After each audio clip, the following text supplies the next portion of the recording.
By 1939, Henri Matisse was not the celebrated artist he had been earlier in the century. His wife was divorcing him. His health was failing. And in May of 1940, Hitler's blitzkrieg struck. Denmark and Norway fell. Then the Netherlands, Luxembourg, and Belgium. Das Ziel heißt Paris. German panzer divisions crashed into France. Within a week, they were in the heart of the country, cleaving it in two. Weit auseinandergezogen, rückt die Infanterie vor. By the third week of June, it was over. France surrendered.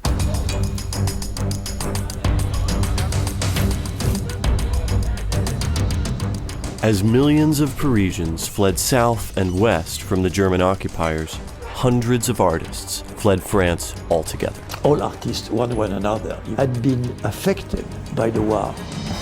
Composers, poets, and writers were deemed enemies of the state, and painters labeled as degenerate artists. But France's most famous modernist refused to leave. At age 70, Henri Matisse would stay. It seemed to me as if I would be deserting. If everyone of value leaves, what will become of France? In 1940, Matisse left Paris on a 100-day odyssey through occupied territory to Nice. I want you to go to occupied France. What do we do when we get there? Organize resistance, act as liaison officers with London. While enemy agents and resistance fighters played cat and mouse in the alleyways of Nice, Matisse's son, Jean, engaged in sabotage with the Allies. Saboteurs are running extremely effective campaigns against the Germans. His younger son, Pierre, provided a lifeline for artists who fled to New York, including Marc Chagall. Matisse wondered if his beloved daughter Marguerite was also working for the resistance. Ship after ship from the New World brings to Britain fresh thousands of American soldiers to the springboard for invasion. While France waited for the American and British liberators, Matisse worried over the fate of his family. He persevered in his art, inventing a new paper technique that led to some of his most iconic pieces. The Fall of Icarus, his profile of Charles de Gaulle, and his groundbreaking cutout book, Jazz. Then, just weeks before D-Day, his daughter, Marguerite, was arrested by the Gestapo. My aunt, Marguerite Matisse, was working for the underground. She was arrested, she was tortured. I've just had the worst shock of my life. No further details, no more news. Tear up my letter after reading it. And Matisse faced the greatest challenge of his life. Hello, my name is Christopher C. Gorham. I'm the author of Matisse at War, most recently, Art and Resistance in Nazi-Occupied France, and before that, The Confidant, the untold story of the woman who helped win World War II and shape modern America. I'm very, very glad to be here with the Friends of the World War II Memorial, and this is a presentation on Henri Matisse and his family during the occupation of France. Marc Chagall, the artist, said, the Russian artist, described his hometown as being the color of a potato. Now, Matisse, of course, was born in France, La Belle France, and beautiful country, but Matisse's hometown was not very colorful. It was in the north, it was dreary, it was dark, it was damp, it was near Belgium. And it also had the misfortune of being right in the zone where if you were Bismarck or if you were the Kaiser or if you were Adolf Hitler and you wanted to invade France, you'd have to go right through his hometown. So Matisse had the misfortune of being born here, and when he was a child in primary school, they sang songs about their predicament. The lyrics of one were, "We're the children of a frontier town born to the smell of gunpowder." Now that was on the eve of the Franco-Prussian War, but it would not be the last war that intruded on the life of Henri Matisse. After school, he began his career as a young man not as a painter, but as someone who was training to be a lawyer. And it was a bout of appendicitis that changed the trajectory of his life. He was recovering from appendicitis, and his mother brought him a box of paints. And he said, "From the moment I held those paints in my hand, I knew that my life would be different. He wanted to become an artist. But he was already older than most of the artists that his cohort. And he started his career very, very slowly. At one point, he was teaching young art students how to paint. He gave them a piece of advice that he adhered to for his entire career, which was this: don't talk about your painting. Don't try and verbalize it or describe it. Let your work talk for itself or speak for itself. At another instance, he was paid an hourly wage to paint the gilded trim on a grand Paris exhibition hall. It wasn't until he was nearly 30 when he met Amélie and they married. Amélie Pereire from Toulouse, a anti-monarchical family, a very progressive family. So the two young people started off life together, and it was in 1905 that Matisse finally gained a measure of fame with this painting that you see up there, A Woman with a Hat. It was a galaxy of color. It confounded critics and collectors alike. When a critic asked Matisse what color his wife's hat really was, he said, why, it was black, of course.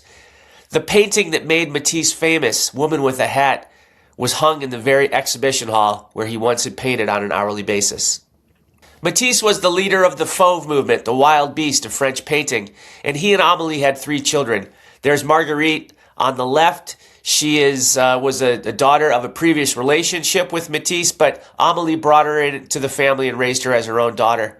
She was the subject of so many Matisse paintings as a girl and sketches. Marguerite reading, Marguerite sleeping.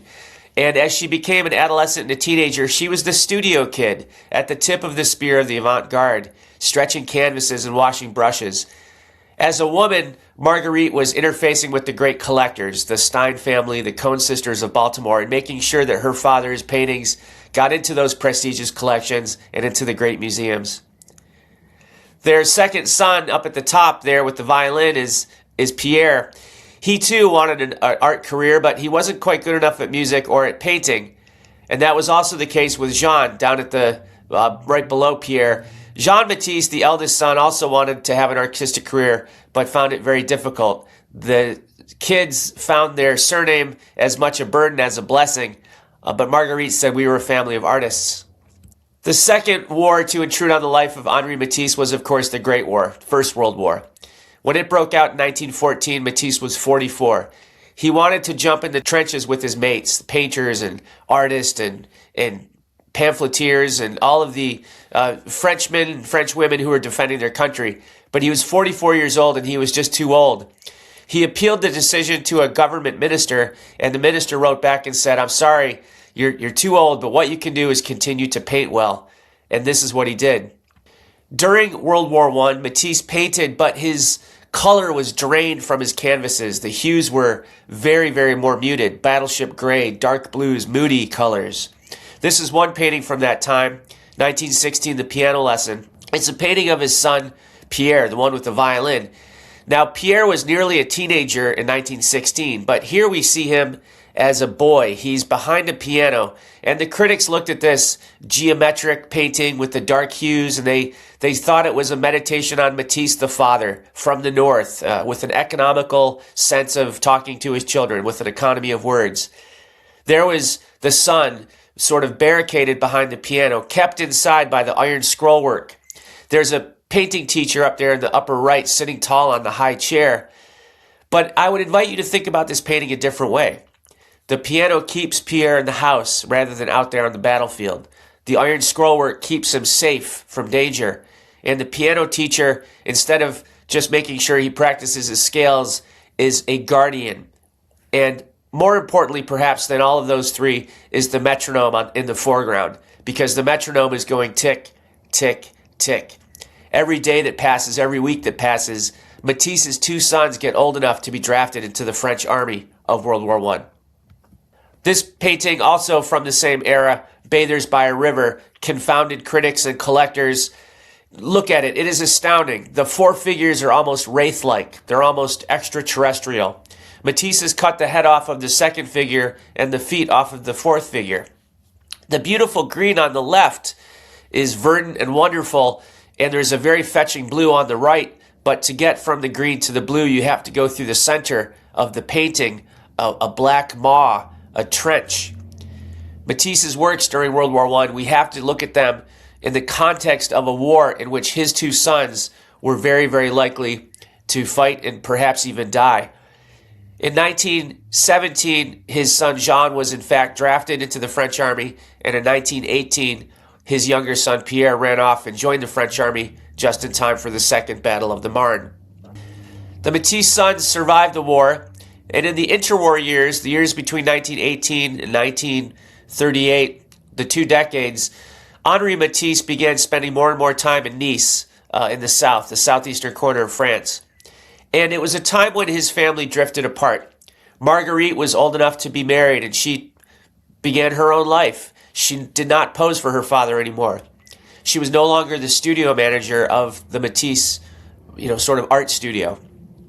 His wife, Amélie, had grown very, very ill and very depressed, and living in Nice did not help her.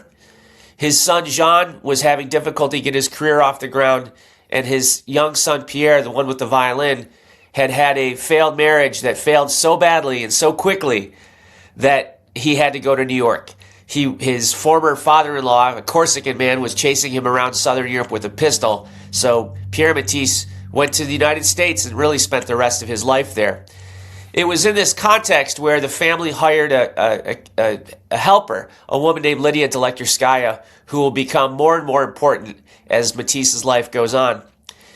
The interwar years were also a time when Matisse was looked upon by the critics as having passed his window. His window was closing. His door was closing. He was no longer the avant-garde leader of the Fauves. He was painting colorful paintings again, rather than the subdued hues, but the topics of these paintings were small. They were the interiors of hotels and flats. They were flower vases and models in couture.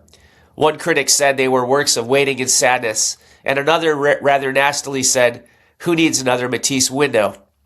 It was as if perhaps Matisse was searching for something, though, searching for another artistic pivot that would allow him to translate his emotions through his art, through his line, through his color. The dissolution of Matisse's family life and the bottoming out of his artistic reputation coincided with the rise of the European dictators, Mussolini in 1925, Hitler in 1933, and Franco in 1937. Now, the critics, even then, back in the 1930s, would say about Matisse, well, he was indifferent to the context of politics. He was a guy that was painting these beautiful, sumptuous things in Nice. Well, not so fast. Matisse was also, at this time, writing letters to his son in New York and saying, well, Nice is going to be invaded by one of these fascist dictators, and it's not going to be Hitler. It's likely to be Mussolini, because Nice is, of course, only about 30 kilometers from the Italian border. Mussolini wanted Nice because Nice was Nizza, the birthplace of the great Italian hero Garibaldi. So Nice is going to be a very dangerous place should war break out. A second European dictator in 1937 opened up the front of the war on culture, and Matisse becomes sort of an enemy of the German state. Nazi Germany in 1937 had a so-called degenerate art exhibition crisscrossed through Germany, where they had taken artworks of Jewish artists off the walls of collections and museums. They've taken art of modern artists like Picasso and Matisse off the walls and put them in an exhibition that was meant not to engender appreciation of these modern artworks, but to invite jeering and mockery. German audiences from Berlin to Stuttgart, Munich, and other places in the hundreds of thousands, even in the millions, spent 1937 mocking and jeering these artworks.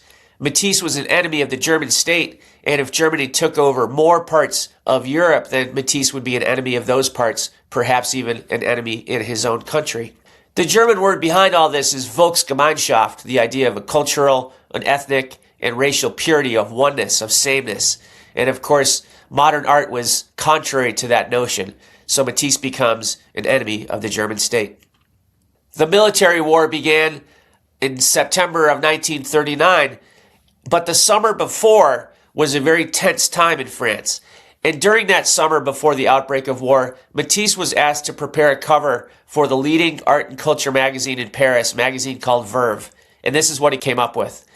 It is the fleur-de-lis, the ancient and enduring symbol of France. But because he's Matisse, it has so many colors, it had to be printed, had to go through the printing press 26 times.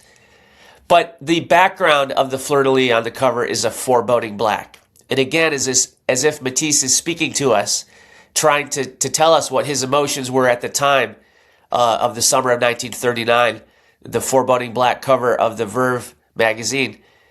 It was rushed into print, and it was published, that magazine was published on the last day of August 1939. At 4 o'clock the next morning, German panzer divisions crashed into Poland, igniting the Second World War. The Parisians were sent into a panic because they knew that the Germans were going to be invading France at some point, maybe not next week, maybe not next month, but soon enough. And they asked Matisse, Matisse, you're 70 years old, you're not in the best of health, you should leave France and get out of harm's way. But he likened it to desertion. He said, if everyone of value leaves France, what will remain of France? He was going to defiantly remain and continue to paint well. The attack on France happened in 1940, May and June, and the end was sudden and swift. France was cut in two, an occupied north, occupied by the Germans, and a collaborationist south, based at Vichy. The breaking up of France was so sudden that people, the international press, didn't even know where Matisse was or if he was alive. They didn't know where Picasso was. Was Picasso in the occupied north? Was he in the south? Was he even in France? And Matisse, there were people that thought he was no longer alive. And indeed, he barely was alive. Because in early 1941, the stomach pains that had gotten so bad finally had to be operated on. He required an emergency surgery. He was taken near the demarcation line in the middle of France. He was taken to Lyon, where the good doctors were. He was given an emergency surgery. That turned into 2 surgeries, and then there was an infection. Matisse lingered between life and death for over a week. And finally, that spring of 1941, he was good enough to stand up and go out there and look at the gardens of the clinic where he was. And the nurses called him the resuscitated one. But Paris, under the swastika at this time, was a deeply cynical place. The Germans had not only taken all of the avenues and boulevards and the river, but they had taken the administrative buildings. The swastika was hanging from all of the grand boulevards of Paris. And they had taken all of the artworks out of the Jewish dealers and collectors and wealthy homes. They were, in some cases, storing these artworks in a dark storeroom if they didn't like the look of the artworks. In other cases, they were traded or sold to fund the German war machine. But here, ladies and gentlemen, in this picture, we see none other than Hermann Goering, the second most popular man in the Third Reich, powerful man in the Third Reich, there in the photograph. And he's ogling 2 Matisses. Not because he wants to put them in a dark storeroom, because he wants them for his own personal collection. Hermann Goering came to possess 5 or 6 Matisses during World War II. Just a deeply, deeply cynical footnote in a terrible war. When Matisse's own personal collection was at risk in a bank vault in Paris, it wasn't his wife, his estranged wife, or it wasn't his daughter who helped safeguard his artworks. When the German technicians showed up at the bank to evaluate the artworks and maybe even steal Matisse's career worth of art, Pablo Picasso stood between them and the artworks and helped defend his friend and rival's art collection. Perhaps the most interesting discovery I made in the research was this friendship that emerged in 1942 between Matisse and this man here, Louis Aragon. Louis Aragon was a veteran of the French army, the humiliated French army. He was a surrealist poet. He was a member of the communist underground. When he returned to France, he was on the Gestapo hit list. And in 1942, he risked his life and the life of his wife, Elsa Triolet, to come visit Matisse, to get to know the venerated French modernist who was down in Nice, continuing defiantly in France, continuing to work on his paintings. And over time, Aragon wanted to get to know Matisse, so every day he would show up at his apartment with his notebook, and Matisse, of course, was no longer able really to stand up because of his surgery, so he would sit there with his sketchbook and sketch Louis Aragon. And at one point, Aragon got fed up. He said, I was there to take the measure of Matisse, but it was Matisse who was taking the measure of me. But they became great friends, and the friendship lasted for the rest of their lives. When Aragon finally got around to writing that book about Matisse, it was 1972, 30 years later. And Aragon, when he hearkened back to the years of 1942, that desperate summer during occupied France, he said of Matisse, the time had come to be aware of the national reality of Matisse, because he was of France, because he was France. Now, Aragon was not the only person associated with the resistance who came down to visit Matisse. The famous photographer Henri Cartier-Bresson came down also to visit Matisse. So we see with those bits of evidence, not the indifferent artist who is indifferent to the war and occupation around him, but someone who is a beacon to young people, a beacon to the art community in France, who understood what Matisse was getting at through his art. It was subtle, but it was patriotic. In 1943, Matisse began work not only on one of the most wonderful works of his wartime output, but one of the most important artworks of his long career. The working title of it was The Circus, and it was not sculpture, and it was not painting. What it was were big squares, rectangles of canson, thick canson paper painted to the exacting hues that Matisse wanted. He was no longer able to stand at the easel because of his surgery, so from a sitting position, whether up in bed or at a desk or in a wheelchair, he could take these colorful pieces of paper and cut them out with scissors. Now, Matisse used the scissors with the same precision as the paintbrush and the pencil because his hometown, the potato-colored hometown of his youth, was also a hub of textiles. So he knew how to wield a pair of scissors. And he would cut these organic shapes or geometric shapes, and he and Lydia Delectorskaya, there in the photograph, would put them up on the wall with pins, and they would try and get the composition just right. And when it was just right, Matisse said, "Stop it right there. That will become the prototype for this new book called The Circus," of which there were going to be 20 such artworks. Now, The Circus was deliberately chosen by Matisse because it was at odds with the German notion of Volksgemeinschaft. Who's the most marginalized people in the Third Reich? The Roma, the people that were making their livelihoods under the circus tent, the human cannonball, the lion tamer. And it was the spotlight. Matisse wanted to put the spotlight on these people. This is an idea of democracy. And the idea of doing a book itself was also democratic because the plates in the book were not meant for collectors. They were meant to be taken out of the book and folded and lent to a friend or taped up on your kitchen wall. So the whole concept was at odds with what the Germans were all about in terms of their Superman notion. The working title was Circus, but the final title was Jazz, and it was for the same reason. Jazz is not centrally planned. It is improvisational. Now, the Germans hated jazz. The Vichy French hated jazz. It was a quote-unquote mongrel American art form. But Matisse chose that name. He was personal friends with the Roman jazz guitarist Django Reinhardt, and he chooses jazz for the final title for his 20 plates, again, as a way to snub his nose at the Vichy and the Germans, their propaganda, which showed jazz as this sort of mongrel Marxist, Black American Jewish art form that was meant to be mocked and jeered at. And in Matisse's hands, jazz became something that was a vehicle to express the emotions of a country under occupation. Now, it has amazing color that we associate with Matisse. Bright, vibrant colors you can see from this plate here, the clown. But ladies and gentlemen, look at this photograph. Look at this plate, rather.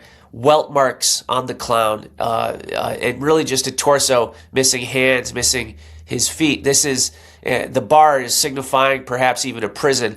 This is one of the many plates that gave a sense of powerlessness, a latent sense of violence. There are, in these 20 plates, artworks that give a sense of being surveyed or watched.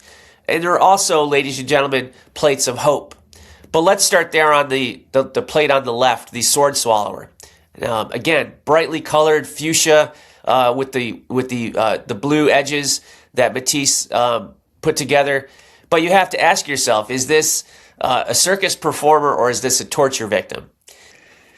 There are slides with powerlessness. There are slides that convey a sense of surveillance. There are slides that convey a sense of latent violence. One of the most heartbreaking plates of all is the white elephant. The white elephant is this heartbreaking image of an elephant balancing on a ball at the circus. When they asked Henri Matisse about it, he said, "The elephant, c'est moi, it's me." And when you think about it, it's so accurate. Matisse, he can't really stand up. He's had this terrible surgery. There's no petrol to go anywhere, and he's kind of stuck. And so there's this sense of powerlessness here. Now, in terms of the hopeful plates, the one in the center there, we see perhaps even Matisse, who always wanted to turn artworks over. It was part of his practice. He would look at artworks upside down to see, quote, the strength of the line. Perhaps here Lydia took the sword swallower and flipped it upside down, and you get a profile that looks a lot like that man there, Charles de Gaulle. Commentators, even in 1944, recognized this. They thought, well, that looks a lot like de Gaulle's profile, and moreover, the defiant chin, the Gallic nose, but moreover, those gold and yellow circles are sort of mimic the buttons on the general's uniform. 1944 was a year of waiting and worry for Matisse. His daughter Marguerite, who'd been a consistent correspondent her entire life, she went silent. He was no longer receiving letters from her. He didn't know where she was. He worried about her because she'd said two things to him previously. One, she'd sent her son to live in New York City. Two, she told him that she would, quote, make herself useful up in occupied Paris. And this, of course, worried Matisse greatly. His headstrong daughter, Marguerite, maybe she was even considering joining the French resistance. Now, she did, in fact, join the French resistance. She was a courier of information from Paris to the Norman and Britain coast, the coast of Brittany, in advance of the Allied invasion, which was just weeks away. But Matisse didn't know this for certain. All he knew that his beloved daughter had gone silent. As de Gaulle waited in London and the Allies prepared for their cross-channel assault, Matisse worried desperately not only about his daughter Marguerite, but about his son Jean, the one who had remained in France, the one who had difficulty getting his career off the ground. Jean was all over France during the occupation. He was in occupied Paris. He was in the south. Matisse worried about whether he, too, was up to some resistance activities. And the answer for him, too, was he was. Matisse may have had an inkling that this was the case, but for certain he did not know. Or at least he wasn't letting on that he knew, and of course you wouldn't let on that you knew. This plate here, ladies and gentlemen, is also from the jazz collection, and this is called The Cowboy. Matisse, more than his contemporaries, knew America. He'd been to the United States on occasion. He had a son that had lived in the United States since 1925 who was an art dealer and who was giving him information about the art scene in New York City. Matisse also may have done this plate as a way of saying thank you to the country that had liberated his country in 1917 and 1918 and was about to do so again. In May of 1944, Matisse received the terrible news that he had dreaded. His daughter Marguerite, age 50, he learned, had been arrested by the Gestapo. Now, he didn't know anything other than that. He didn't know where she was being held. He didn't know if she were still alive. All that he knew was that she had been arrested by the Gestapo. And obviously that would be a terrible, terrible shock. Compounding the shock was the news that his estranged wife Amélie had also been arrested separately. Now, what Matisse was able to learn about his wife was that she, at age, mid-70s, had been arrested in Paris for her activities and had been sent to a prison outside of Paris. It was not a country club prison. This was a very nasty place. He also learned that her sentence of 3 months had been doubled to 6 months. She was alive, which is more than he knew about his beloved daughter, Marguerite.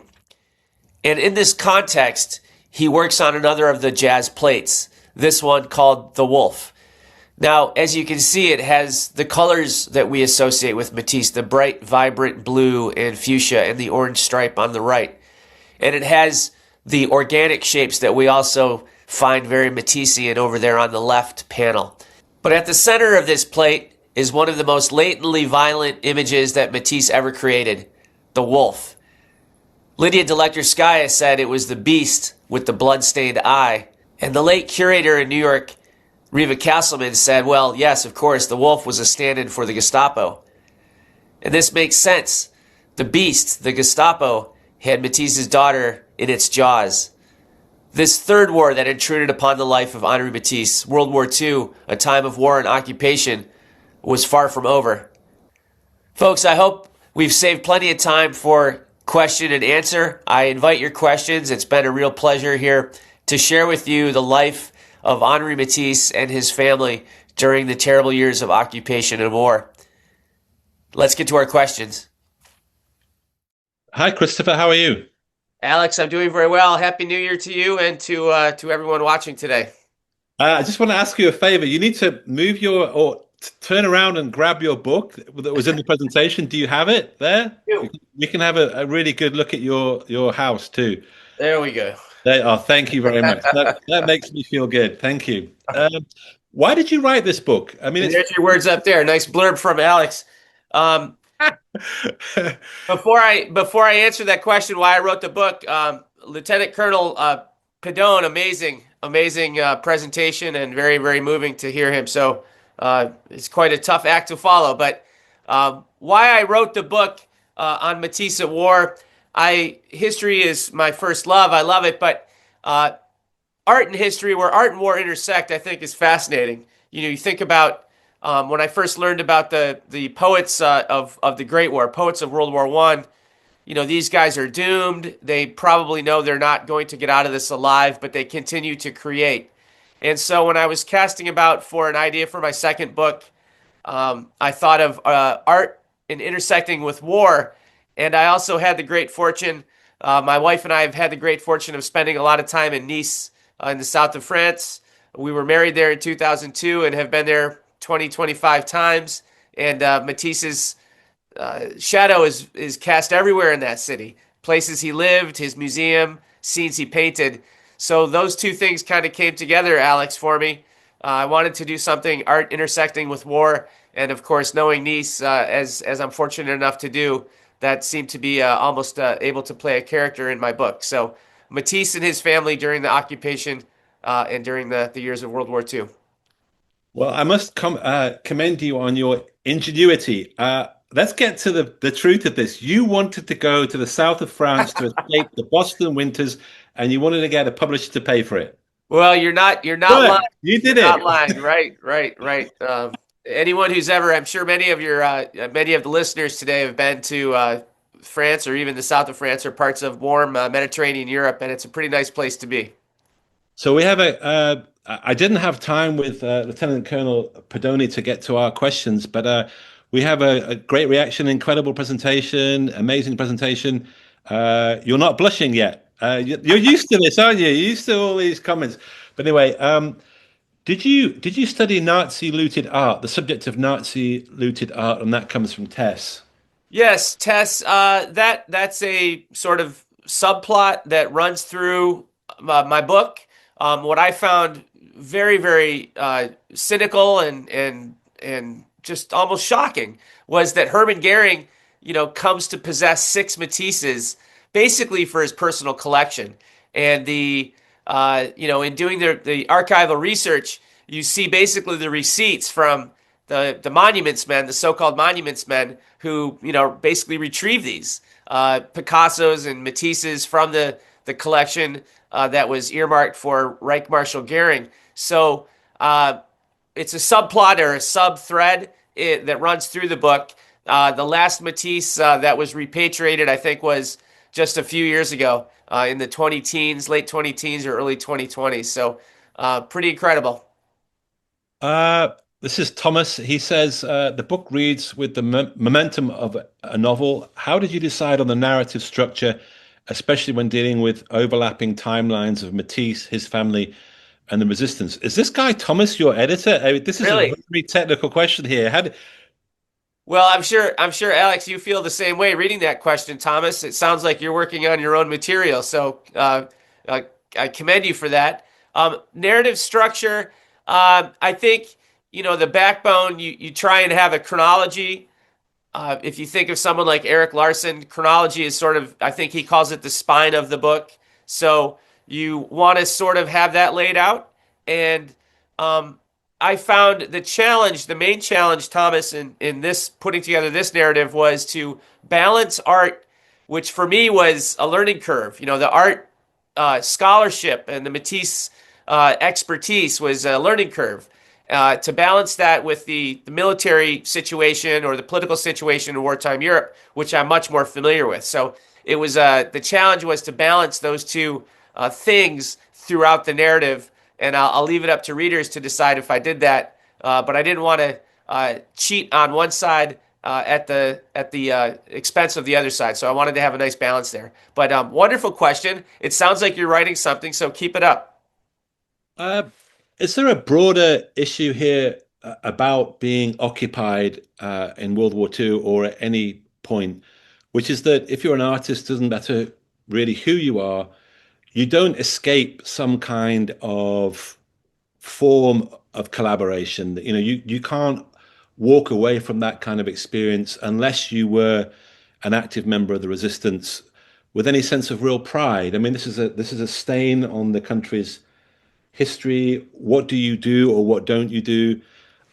Matisse, for example, when the Germans came into many occupied countries, certainly in France, there was a sort of policy of entente cordiale. You didn't want to annoy the natives. It was, let's be nice to the French. Let's not turn them into terrorists overnight.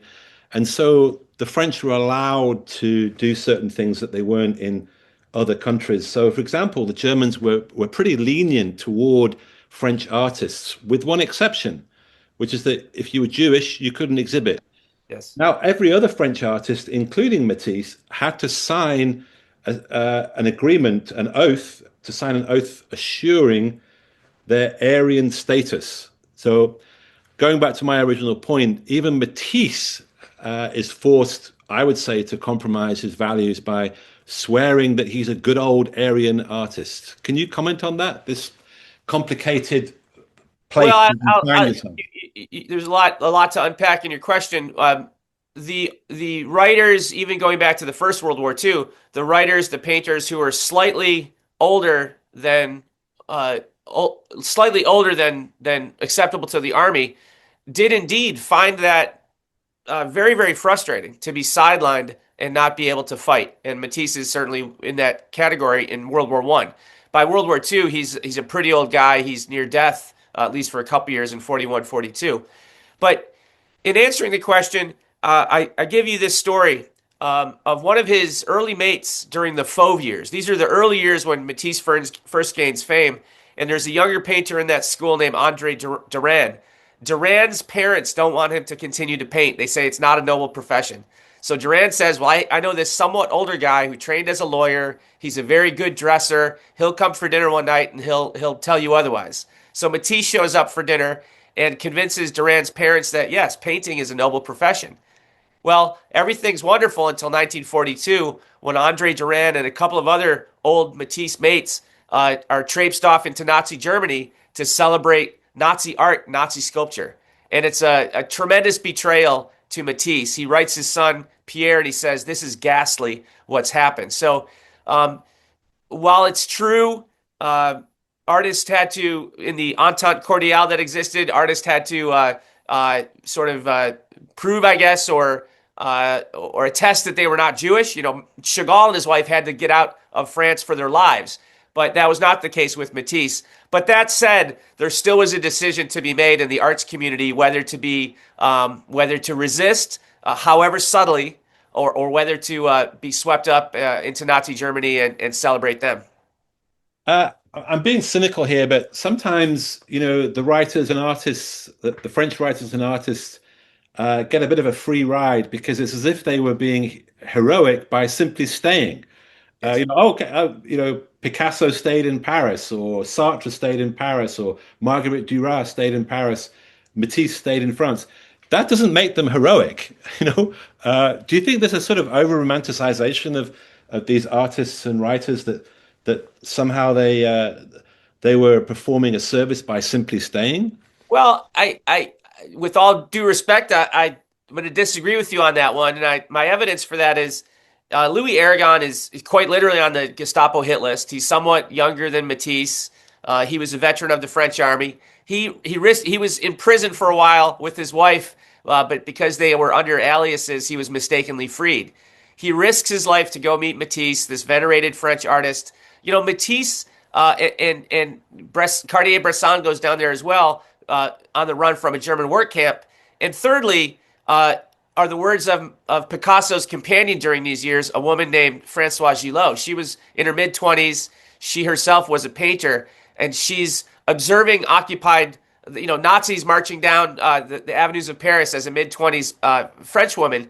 And she said that we had the resistance poets like Eluard and Aragon, but Matisse was and this is her words, Alex, Matisse was a beacon to us young people, a beacon of those three words that are above every French building that you enter. And he, by defiantly remaining and continuing to create, there's certainly a sense of subtle heroism, if you will, that was acknowledged by the people that were there at the time. Can you tell us a bit about Operation Dragoon, which is the 15th of August, 1944, the most successful amphibious operation in the European theatre? Tell us about how that impacted Matisse and life in Provence, because that's where it occurred, the invasion. Well, there's a tremendous misconception about how Matisse being in Nice, the pleasure palace, the pocket paradise of Nice, this beautiful city. That beautiful city, Alex, was a tremendous war zone. You have the Allies in North Africa. The Germans realize they're going to be coming up the Italian peninsula. So now you have the Germans coming down into Nice, the Italians sort of being kicked out. You have now the Germans are hunting and persecuting Jews, which wasn't part of the Italian mandate. And then in the hills above the city, you have the Maquis, who are the sort of resistance, young people in the resistance, and they're duking it out and battling it out with the Milice, which is the French right-wing militia, which was basically headquartered in Nice. The leader was called by Time magazine a French Heinrich Himmler. So you have brother against brother in Nice. You have the Allies pressing down, bombing Nice, trying to Italy's 30 kilometers away, trying to take out water lines and rail lines and so forth. You have Germans persecuting Jews. You have Italians sort of trying to get out of town, and tremendous bloodshed. And there was one night, Alex, where due to Allied bombing, there were 500 Niçois who were killed in one single night. So it was not the pocket paradise that people think it was when Matisse was there. It was a violent theater of the war. But as you pointed out correctly, for the Allies, much less bloody than the Normandy invasion, and the Americans were able to, by staying off the coast and by going somewhat inland, the Americans were able to link up with the people of Nice who were interested in liberating their own city. And that was a successful operation, 25th or 26th of August, 1944. Nice was liberated.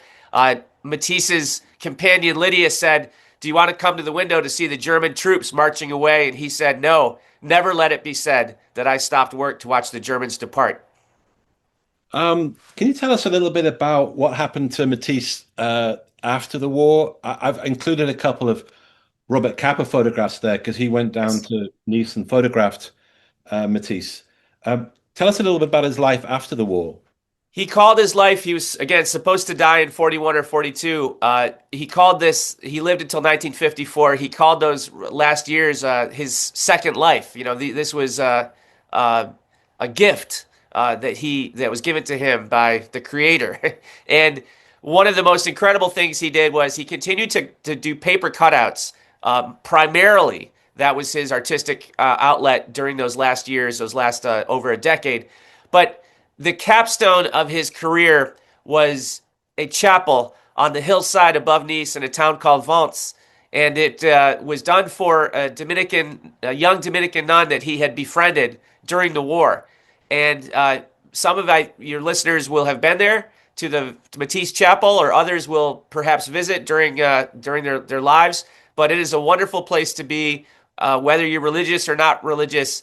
It is a transcendent place to spend time. The simplest, but yet completely cohesive church that I can think of, the Vence Cathedral, or the Vence Chapel by Matisse, which he finished in the early 1950s. He died in November of 1954, but having done that capstone that he always wanted to do.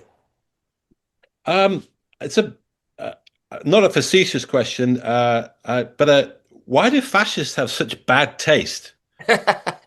Oh my goodness! The people in the arts community, even in 1942, they would look at the sculptures of Arno Breker, and when you think about the Greek sculptures of antiquity, the tremendous balance and just the fineness of it, just the perfection. You get to Nazi sculpture and it's cartoonish. The musculature is overdone. The faces of the subjects are overly angry, overly serious. The warrior ethos is taken to a almost cartoonish, Marvel Comics kind of point. And the real artists knew that. They looked at this stuff and they said, this is absolute garbage. And, I think there's, maybe whiffs of that conversation happening even today. Well, Hitler only visited Paris once in, I think it's the 21st of June, 1940. And he was given a very quick tour of the sites in Paris. And he said that he chose two companions, Albert Speer and Arno Breker, who you just mentioned. And he said, I wanted a tour of Paris by my favorite artists. What do you think about this term degenerate art? Can you tell us a little bit about that? Because it's a very interesting idea, this idea of degenerate art. Degenerate art was a term coined by Nazi Germany in early 1930s, but 1937 they put together a so-called degenerate art exhibit. This was, first of all, it was Jewish artists. Their stuff was taken out of museums and out of collections. But secondarily, it was modern art. It was Dadaism. It was Surrealism. It was art that didn't portray people realistically or scenes realistically, that were abstract. This stuff was taken out of museums, and it was all put in this big exhibition that was to tour Germany in 1937, 1938. The art was considered decadent or against German values. It had placards in this exhibit that invited mockery. The paintings were hung askew so that people would see them for a laugh. So, but the final laugh was on the Nazis themselves, because as many people have pointed out, the degenerate art exhibit was more people by many multitudes came to the degenerate art exhibit than came to the Nazi art exhibit. So the joke finally was on the very people that put that exhibit on. But we see that here in 2026 with the kind of paintings that the Department of Homeland Security are putting on their website. There's certainly a conversation to be had about the use of art in politics. A very, very interesting conversation. Well, we won't go there because I'm a green card holder, and I'm proud to be a degenerate, but I don't want to get deported. How about that? Actually, there were 2 million Germans who visited that degenerate art exhibition in 1937. That's 4 times more than visited the Great German Art Exhibit organized by the Nazis. So I think that the degenerates won there. Yes. No, the director at the time, the director of the Museum of Modern Art, a guy named Alfred Barr, made that point back in 1938. He said they have egg on their face for trying to do this, and of course that led to, in his case, it led to a number of exiled artists coming to New York, and really after the war transforming New York City into the modern art capital of the world. So we were at that time the beneficiaries of a lot of intellect. Well, Philistines and barbarians, they don't produce much that's worth savoring or holding up as art. What did you find most inspirational about the narrative about Matisse's life? What gave you a buzz as a writer? Well, I think his consistent upholding of French Republican values, equality, liberty, fraternity, brotherhood. He'd been trained as a lawyer as a young person. He was married to a woman who came from a very progressive family who was trying to modernize France. And as a couple, they have 3 children, and the daughter's in the French resistance. The son is working with British intelligence, and their third son in New York is part of a network that is really saving people like Marc Chagall from perhaps even being transported to the East. So all 3 of their children were playing for pretty big stakes. The highest stakes were, of course, with Marguerite, his daughter, and his son Jean, who, if Marguerite really could have come to a terrible end, but the whole family was consistent in their upholding of French Republican values, and I found that very inspirational. Great. Well, what are you working on next? Last question. What are you working on next? Last question is, what am I working on next? Is the struggle of the Museum of Modern Art in 1940 after the fall of France, the struggle of the Museum of Modern Art to bring these exiles to New York. The State Department was fighting them. European governments were not helpful trying to get these people out. And we're talking about hundreds of people, many of whom would not have survived. And the heroic efforts of Alfred Barr and his wife, Margaret Scoleri Barr, to get people out of harm's way. And those very same people helped transform New York City and make it the modern art capital of the world. Fantastic. Well, I hope you'll come back and present to us again. That would be wonderful. Well, I would love to, Alex. Thank you. Great presentation for the second time. Thank you for your time. Thank you for your passion. Thank you for 2 great books. Hope to see you soon. Thank you. Thank you.